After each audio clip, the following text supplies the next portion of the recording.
bendiciones para cada uno de ustedes. Para mí es un gusto saludarles nuevamente y darles la bienvenida a una edición más de Reavivados por su palabra. Hoy meditaremos en el capítulo número 11 del libro de Hechos.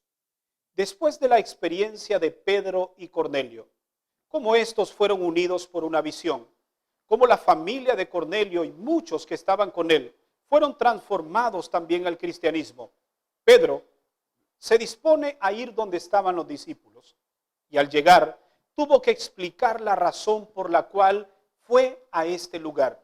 Los discípulos de alguna manera reclamaron el proceder de Pedro. Sin embargo, Pedro les explica los planes que Dios tenía para estas personas. Veamos cuáles son las lecciones que nos deja el mensaje de este día. Notemos lo que registran los versículos 1 al 3 del capítulo de hoy.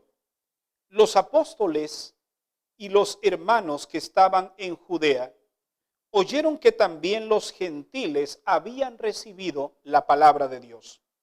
Así, cuando Pedro subió a Jerusalén, los que eran de la circuncisión le reprocharon: ¿por qué has entrado en casa de hombres incircuncisos y has comido con ellos? Aquí hay algo interesante.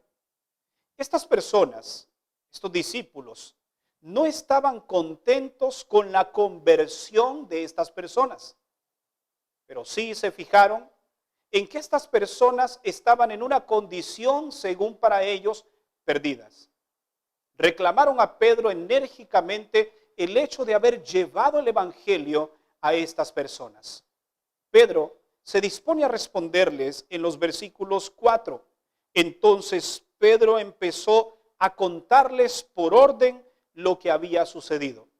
Y en el resto de los versículos, Pedro explica la visión que él recibió en la terraza de su casa y como también Cornelio había recibido esa visión. Como el hecho que él fuera a este lugar no fue por algo que nació en su corazón, sino porque Dios tenía planes que otros conocieran el evangelio.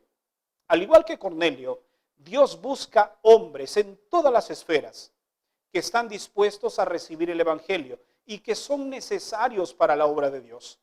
Así que Pedro ahora les explica a ellos la razón por la cual había ido a este lugar. Aquí aprendemos algunas lecciones importantes que no podemos pasar por alto. La primera lección: lo que nosotros no hacemos, otros sí lo harán. Muchos no estaban dispuestos a ir donde Pedro había ido, pero él sí fue enviado por el Espíritu Santo. Una lección que aprendemos también es que el Espíritu no es excluyente. El Espíritu Santo no ve qué personas puede tocar y a cuáles no. Ingresa, llega y transforma la vida de todo aquel que quiera dejarse transformar. Una lección más es que el bautismo del Espíritu Santo es necesario. Es algo que debemos pedir diariamente.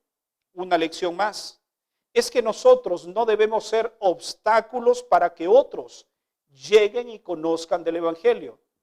Y una última lección es que la salvación no conoce de límites ni tampoco conoce de fronteras.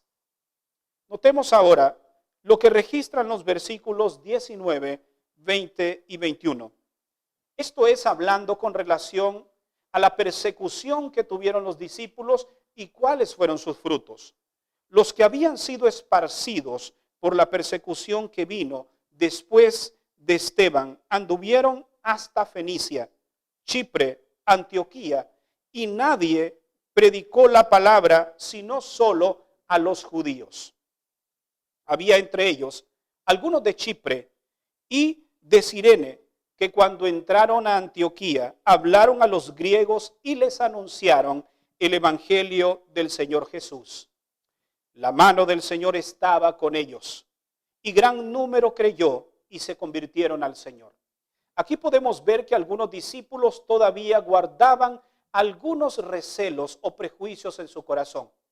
Iban predicando, pero lo hacían únicamente a un sector, pero habían olvidado los griegos. Sin embargo, otros sí lo hicieron. Aquí también aprendemos otras lecciones más. Porque la Biblia dice que cuando se dieron cuenta que habían creyentes en Antioquía, entonces enviaron a Bernabé para que fuera a ver cómo estaba la iglesia. Donde hay un grupo de creyentes, es necesario establecer líderes para que cuiden el rebaño. Una lección más que aprendemos es que hay que amonestar con amor. Y cuando lo hacemos de esta manera, entonces el resultado es la fidelidad. Bernabé amonestó a los creyentes a permanecer fieles a los principios del Señor. Y una lección más es que llamarse cristianos no es simplemente un título, sino un estilo de vida. Fue allí, en este lugar, en Antioquía, donde llamaron por primera vez a este grupo de creyentes cristianos, porque se parecían a Cristo. Apreciado amigo y hermano, para finalizar en esta hora, es preciso entonces mencionar que la obra de Dios necesita hombres como Bernabé, hombres como Esteban, hombres como Saulo, que estén dispuestos incluso a dar su vida por la causa. Estén dispuestos a ir donde el Espíritu de Dios los mande.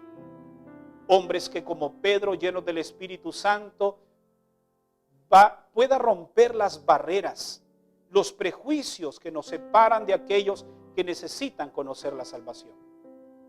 Hoy el Señor necesita hombres y mujeres que colaboren en su causa. Y el Señor te llama a ti para que tú seas parte de esos líderes que cuidan de la grey del Señor, que alimentan, que amonestan, que instruyen, que guían, que ganan.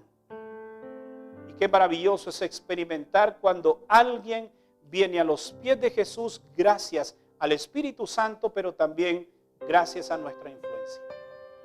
Es maravilloso llevar a alguien a Cristo. ¿Ya lo has hecho? Es una experiencia única.